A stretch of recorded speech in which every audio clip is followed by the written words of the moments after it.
Okay, welcome to Reality Is, everyone. And today I want to talk about people who deal with mortgage fraud.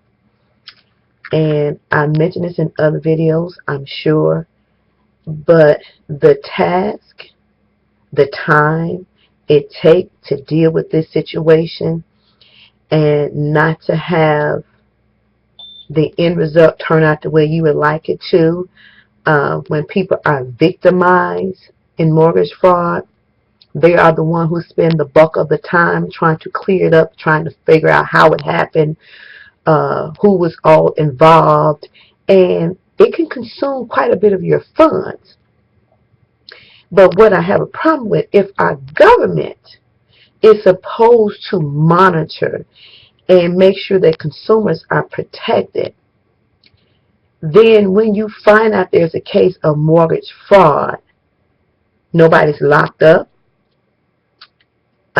There's no real repercussions for their actions, and there's a lot of stones that's left unturned. Taxes is not addressed, water bill is not addressed, and it's left to the person who has that burden. Now, here's my philosophy. If you're bold enough to steal it and take it, and you think it's going to benefit you and fill up your bank account, and you want to live happily ever after with somebody else's belongings and money that did not belong with you from the get-go, then be bold enough to accept the consequences. Bottom line. That's what I say.